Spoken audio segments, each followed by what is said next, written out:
નમસ્કાર દર્શક મિત્રો, ગુજરાતી ભાષાની નંબર 1 ચેનલ ડીડી ગિરનારના કૃષિ દર્શન ફોન ઇન લાઈવમાં હું કૃપા ત્રિવેદી આપ સૌનું હાર્દિક સ્વાગત કરું છું.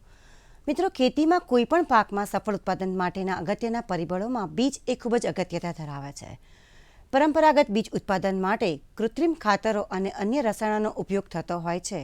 તેના બદલે જો સજીવ કે જૈવિક ખાતરો અને જૈવિક પદાર્થો વાપરવામાં આવે તો પાક ઉત્પાદનની ગુણવત્તા અને સાથે સાથે જમીન અને પર્યાવરણને પણ ફાયદો થાય છે. તો મિત્રો, આજે આપણે વાત કરીશું સજીવ ખેતીમાં બીજ ઉત્પાદન વિષય પર.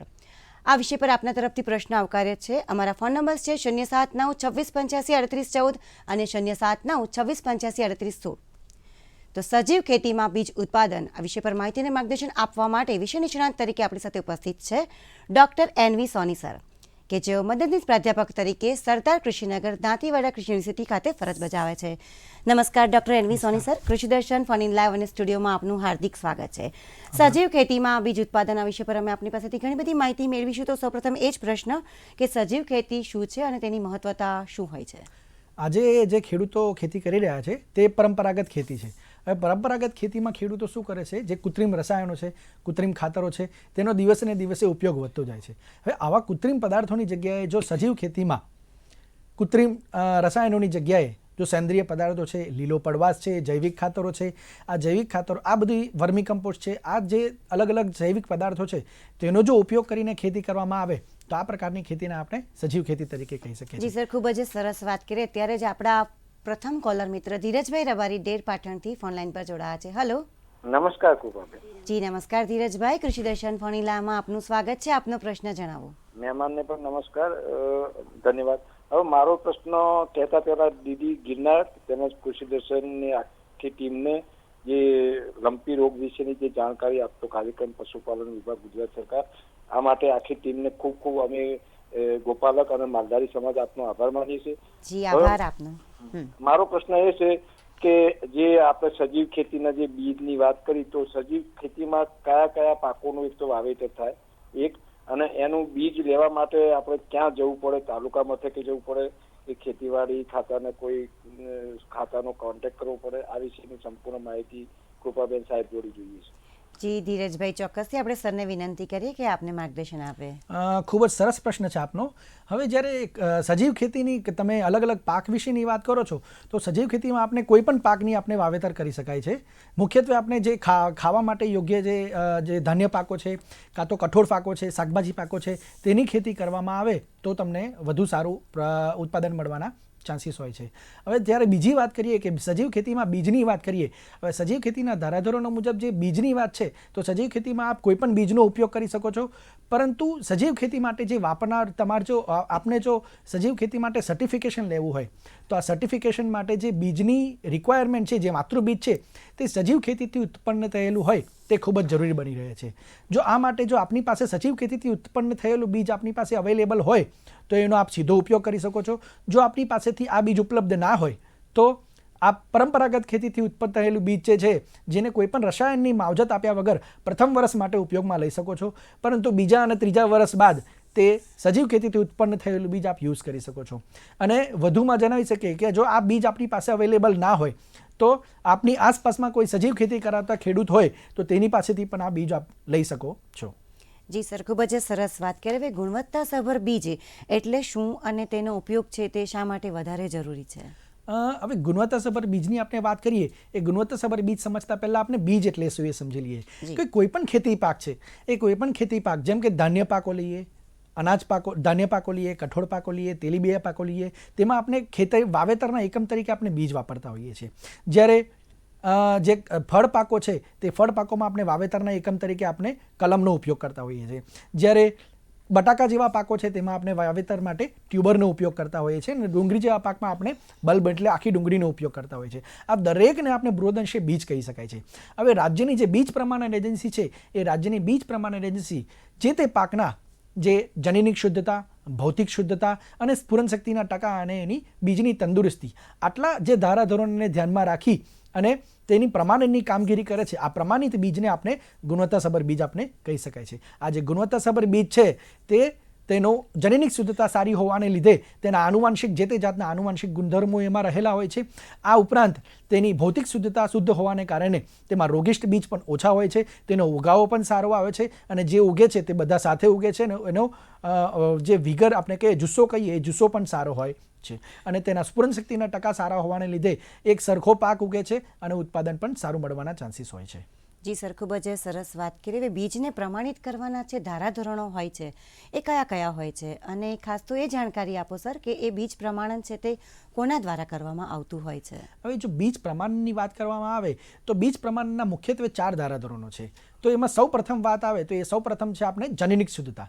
જ્યારે જનનિક શુદ્ધતાની વાત આવે છે તો જનનિક શુદ્ધતા માટે આપણે એકલન અંતર છે અને રોગિંગ છે, આ જે 2 મેઇન પરિબળો છે તેને ધ્યાનમાં રાખવાની જરૂરિયાત હોય છે. જ્યારે બીજો પરિબળ છે એ છે ભૌતિક શુદ્ધતા.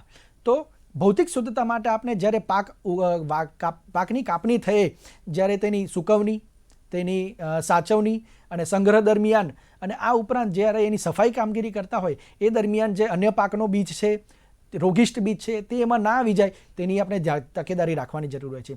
જ્યારે સ્ફુરણ શક્તિના ટકા એ ત્રીજો છે અને ચોથો છે એ બીજની તંદુરસ્તી. જો આ 4 પરિબળો ધ્યાનમાં રાખવામાં આવે તો આ 4 પરિબળોને ધ્યાનમાં રાખીને કોઈ પણ પાકનું બીજ પ્રમાણનની પ્રવૃત્તિ આપણે હાથ ધરવામાં આવે છે. અને ગુજરાત રાજ્યમાં આ કામ રાજ્યની બીજ પ્રમાણન એજન્સી જેનું હેડક્વાર્ટર અમદાવાદ ખાતે આવેલું છે તે આ કામગીરી કરતા હોય છે. જી સર. દર્શક મિત્રો, આપ જોઈ રહ્યા છો કૃષિ દર્શન ફોન ઇન લાઈવ ને આજે આપણે વાત કરી રહ્યા છીએ સજીવ ખેતીમાં બીજ ઉત્પાદન વિષય પર. આ વિષય પરની ચર્ચા યથાવત છે. સમય થયો છે વિરામનો. મળીને નાનકડા વિરામ બાદ.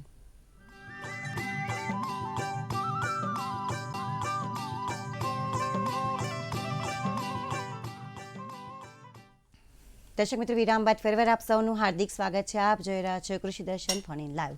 સજીવ ખેતીમાં બીજ ઉત્પાદન આ વિષય પર ડૉક્ટર એનવી સોની સર ખરેખર આપણને ખૂબ જ અગત્યની વાત કરી રહ્યા છે, માહિતીને માર્ગદર્શન આપી રહ્યા છે. આપણી ચર્ચાને આગળ વધારીએ અને દિયોદરથી દેવજીભાઈ રાજપૂત આપણી સાથે ફોન લાઈન પર જોડાયા છે, તેમને સાંભળીએ. હેલો. હા બેન, નમસ્કાર. જી નમસ્કાર દેવજીભાઈ, આપનો પ્રશ્ન જણાવો. હા બેન, મારો પ્રશ્ન એવો છે કે આપણે સજીવ ખેતીમાં રાયડાનું વાવેતર કરી શકાય? અચ્છા, સજીવ ખેતીની અંદર રાયડાનું વાવેતર આપને કરવું છે. હા. જી, ખૂબ જ સરસ પ્રશ્ન છે આપનો. હવે સજીવ ખેતીમાં કોઈ પાક સાથે સંબંધ નથી. સજીવ ખેતી છે એ ખેતીની પદ્ધતિ છે. હવે સજીવ ખેતીમાં જો કઠોળ પાકો છે, અનાજ પાકો છે કે પછી તેલીબિયા પાકો છે, ફળ પાકો છે, શાકભાજી પાકો છે, તમે ગમે તે પાકની શાકભાજી ખેતી કરી શકો છો. હવે જો દિવેલા છે એનો જે દિવેલ છે એમાંથી અનેક પ્રકારના રસાયણો બનાવવામાં આવે છે. તો જો દિવેલાની સજીવ ખેતી કરવામાં આવે તો એમ આપણને ડાયરેક્ટ કોઈ ફાયદો થાય એવો નથી, પરંતુ સજીવ ખેતી કરવાથી જે બીજા અનેક અન્ય ફાયદા છે તેઓ આપણને ફાયદો મળી શકે છે. જેમ કે સજીવ ખેતીમાં આપણે શું કરીએ છીએ, સેન્દ્રિય ખાતરો છે, જૈવિક ખાતરો છે, લીલો પડવાશ છે, વર્મી કમ્પોસ્ટ છે, અલગ પ્રકારના ખોળ છે, તેનો આપણે ઉપયોગ કરીએ છીએ. તો આને કારણે શું થાય છે, જે જમીનની ફળદ્રુપતા છે એ જમીનની ફળદ્રુપતામાં વધારો થાય છે, તેની ભેજ સંગ્રહ શક્તિમાં વધારો થાય છે અને તેને કારણે જે જમીન અને કૃત્રિમ રસાયણોનો ઉપયોગ ન કરવાને કારણે જે રસાયણોની જે માઠી અસર જે પર્યાવરણ ઉપર થાય છે તે પર્યાવરણ ઉપર થતી અસર આપણે રોકી શકીએ છીએ અને એને કારણે આપણા જે અલગ સજીવ ખેતીને કારણે બીજા જમીનને અને પર્યાવરણને થતા ફાયદા થઈ શકે છે. તો આપણે દિવેલાની ખેતી કરીએ તો આપ ચોક્કસ પ્રકારે કરી શકો છો. જી સર, ખૂબ જ સારી રીતે અમને આપે સમસ્યાનું માર્ગદર્શન આપ્યું. હવે આપે અગાઉ ચર્ચામાં બીજ પ્રમાણન માટે એકલન અંતર વિશેની વાત કરી હતી. તો આઇસોલેશન એટલે કે એકલન અંતર શું છે અને તેનું બીજ ઉત્પાદનમાં શું મહત્વ છે એ વિશે થોડી વિગતવાર વાત કરીએ. ચોક્કસથી. હવે જે એકલન અંતરની જ્યારે વાત આવે છે તો એકલન અંતર એટલે જ્યારે આપણે બીજ ઉત્પાદનની બીજ ઉત્પાદન કરતા હોઈએ છીએ ત્યારે કોઈ પણ એક જ પાકની 2 અલગ અલગ જાતોનું આપણે વાવેતર કરતા હોઈએ છીએ. 2 અથવા તો 2 કરતાં વધારે જાતોનું વાવેતર કરતા હોઈએ ત્યારે જે 2 અલગ અલગ જાતો છે તે 2 અલગ અલગ જાતો વચ્ચે પરાગનયન થાય નહીં અને એ પરાગનયન ના થાય તેના માટે રાખવામાં આવતું ઓછામાં ઓછું અંતર છે તેને આપણે એકલન અંતર કહી શકાય છે. જો આ બે અલગ અલગ જાતો છે એક જ પાકની, તેના વચ્ચે પરાગનયન થાય તો જે તે પાકની જનનિક શુદ્ધતા ઉપર ખતરો ઊભો થઈ શકે છે. આ માટે આપણે 2 અલગ અલગ વાવેતર 2 અલગ અલગ સિઝનમાં પણ એનું વાવેતર કરી શકીએ છીએ. આ ઉપરાંત અલગ અલગ જાતની અલગ અલગ પાકની સ્વપરાગિત પાક છે, આંશિક રીતે પરપરાગિત પાક છે કે પરપરાગિત પાક છે તેના ધ્યાનમાં રાખી અને આપણે એકલન અંતરની જાળવણી કરવાની જરૂરિયાત હોય છે. સ્વપરાગિત પાકો છે તો એના માટે એકલન અંતર 3 થી 5 મીટર સુધારેલી જાતો માટે હોય છે. જ્યારે આંશિક રીતે પરપરાગિત પાકો હોય તો એમાં 30 મીટરથી માંડી અને 200 મીટર જેટલું હોય છે. જ્યારે પરપરાગિત માટે આ અંતર 250 મીટરથી માંડી અને 400 મીટર સુધી અંતર રાખેલું હોય છે. જી, અત્યારે મહેશભાઈ ભુજથી આપણી સાથે ફોન લાઈન પર જોડાયા છે. હેલો. હાજી. હાજી નમસ્કાર મહેશભાઈ. હાજી, હું મહેશ વેલાણી ભુજથી બોલું છું. હાજી. આપણે સજીવ ખેતીનું આપણે ઉત્પાદન તો લઈએ, ધારો કે અનાજ લીધું, ઘઉં લીધા, બરાબર છે, પછી એનું માર્કેટિંગમાં બેન બહુ પ્રોબ્લેમ થાય છે. તો હવે લોકો એવું કહે છે કે આ સજીવ છે કે પેસ્ટિસાઇડ વાળું છે કે કેમિકલ વાળું છે, તો એનું હવે અમે કેવી રીતે પારખી શકીએ? તો તમે જી મહેશભાઈ, આપનો માર્કેટિંગને લગતો પ્રશ્ન છે. આપણે બીજની વિશે વાત કરી હતી, છતાં પણ સર આપણને કંઈક કહેશે સર. હા, હવે આપણે જે વાત કરી છે માર્કેટિંગની વાત છે, એના સિવાય જે બીજી વાત કરી છે કે આ સજીવ છે કે પેસ્ટિસાઇડથી લીધેલો છે, તો એના માટે હું વિસ્તૃત માહિતી આપું કે સજીવ ખેતીમાં જ્યારે તમે કોઈ પણ પાક લો છો તો એ સજીવ ખેતી માટે તમારે સર્ટિફિકેટ લેવાની જરૂર પડે છે. ગુજરાત રાજ્યમાં Gujarat organic product certification agency, જેનું ટૂંકમાં નામ આપણે ગોપકા છે, જેનું હેડક્વાર્ટર અમદાવાદ ખાતે આવેલું છે.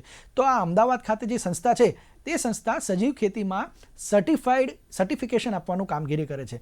તો આપ આ સંસ્થાનો ઓનલાઈન પણ વેબસાઇટ ઉપર પણ આ માહિતી અવેલેબલ છે. તો આ સંસ્થામાં આપ અરજી કરી શકો છો.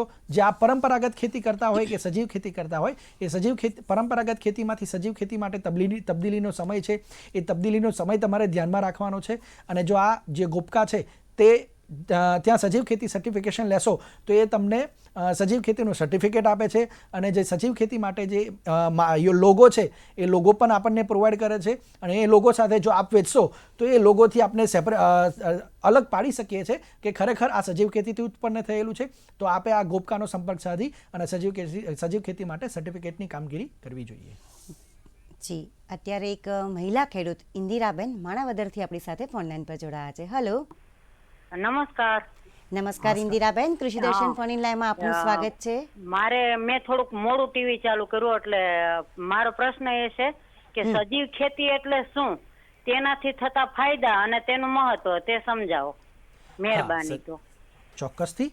હવે સજીવ ખેતીની આપણે વાત કરીએ તો આપણે જે અત્યારે ખેતી ચાલે છે, કૃત્રિમ રસાયણો અને કૃત્રિમ ખાતરોનો ઉપયોગ કરે છે, તેની જગ્યાએ આપણે જે જૈવિક ખાતરો છે, જેમ કે રાઇઝોબિયમ છે, એઝોટોબેક્ટર છે, એઝોસ્પિરિલમ, જે બજારમાં અવેલેબલ છે અને કૃષિ યુનિવર્સિટીમાં પણ અવેલેબલ છે, તેનો ઉપયોગ કરો. સારું ગળતિયું છાનિયું ખાતરનો ઉપયોગ કરીએ. ત્યારબાદ આપણે સેન્દ્રિય ખાતરોનો ઉપયોગ કરીએ, લીલો પડવાશનો ઉપયોગ કરીએ, વર્મી કમ્પોસ્ટનો ઉપયોગ કરીએ. એટલે કૃત્રિમ રસાયણોનો ઉપયોગ કર્યા સિવાય જે ખેતી કરવામાં આવે છે તે ખેતીને આપણે સજીવ ખેતી કહીએ છીએ. હવે જ્યારે સજીવ ખેતી કરવામાં આવે છે ત્યારે તેને કારણે જમીન, પાણી અને જૈવિક વિવિધતાની જાળવણી અને વાતાવરણ અને પર્યાવરણ પર તેની સારી અસરો પડે છે. તો આપ ચોક્કસથી આ તમામ જીવ સૃષ્ટિને એની સકારાત્મક અસર થાય છે અને ફાયદાકારક છે. સર, હવે બીજને સફળતાપૂર્વક પ્રમાણિત કરવા માટે કયા પ્રકારની કાળજી રાખવી જોઈએ? ખૂબ જ અગત્યની બાબત છે. આપ ખેડૂત મિત્રોને શું કહેશો? બરાબર છે, ચોક્કસથી. હવે જ્યારે બીજ પ્રમાણનની કામગીરીની વાત આવે છે તો બીજ પ્રમાણન માટે સૌપ્રથમ આવે છે આપણે બીજની ખરીદી ક્યાંથી કરવી જોઈએ. તો બીજની ખરીદી ચોક્કસ તમારે એક અધિકૃત સંસ્થા પાસેથી બીજની ખરીદી કરવી જોઈએ. તેને સાથે આપેલું બિલ અવશ્ય લેવું જોઈએ. તેને ટેગની અને બિલ અવશ્ય જાળવીને રાખવું જોઈએ. સમય મર્યાદામાં આપણે બીજ પ્રમાણન માટે બીજ પ્રમાણન એજન્સીમાં નોંધણી કરાવવી જોઈએ. નોંધણી કર્યા બાદ જે અધિકારીશ્રીઓ છે તેમની જ્યારે વિઝિટ થાય તો એ વિઝિટની સૂચનાઓનું પાલન કરવું જોઈએ. યોગ્ય એકલન અંતરનું જાળવણી કરવી જોઈએ. સમયાંતરે રોગિંગ કરવું જોઈએ. અને આ રોગિંગ કર્યા બાદ જેની પાક પરિપક્વ થાય તેની કાપણી કરવી જોઈએ. કાપણી કર્યા બાદ તેની સફાઈ કામગીરી કરાયા બાદ તેમાંથી આપણે યોગ્ય નમૂનાઓ લેવડાવવા જોઈએ. અને નમૂના લેવડાવ્યા બાદ જ્યારે નમૂનાનું રિઝલ્ટ આવે તો રિઝલ્ટ આવ્યા બાદ જ આપણે એનું પેકિંગ કરવું જોઈએ. જી સર, આપ અહીં પધારી અને અમારા દર્શક મિત્રોને આ વિષય પર ખરેખર ખૂબ જ અગત્યની વાત કરી, માહિતી અને માર્ગદર્શન આપ્યું, માટે આપનો ખૂબ જ આભાર. નમસ્કાર. દર્શક મિત્રો, ખેતીમાં વધુ પડતા રસાયણોના ઉપયોગને કારણે માનવ આરોગ્ય પર તેની હાનિકારક અસરને જોતા સજીવ ખેતી એક આદર્શ ઉકેલ જણાય છે. તો આપ સૌ પણ સજીવ ખેતી તરફ વળો અને સફળતા પ્રાપ્ત કરો તેવી શુભેચ્છા સાથે રજા લઈએ એ પહેલાં આપને આગામી બુધવારના કૃષિ દર્શન ફોન ઇન લાઈવનો વિષય જણાવી દઈએ. આગામી બુધવાર તારીખ 14 સપ્ટેમ્બર 2022 સાંજે 5:30 આપ જે વિષય પર પ્રશ્ન પૂછી શકશો એ વિષય છે કમલમ ડ્રેગન ફ્રૂટ પાકમાં માવજત અને મૂલ્યવર્ધન. દર્શક મિત્રો, તારીખ વિશે અને સમય પર એક વખત નોંધી લેજો. તારીખ 14/9/2022 સાંજે 5:30 વિષય છે કમલમ ડ્રેગન ફ્રૂટ પાકમાં માવજત અને મૂલ્યવર્ધન. તો જ્યાં પણ રહો, સ્વસ્થ, સફળ અને તંદુરસ્ત રહો. નમસ્કાર.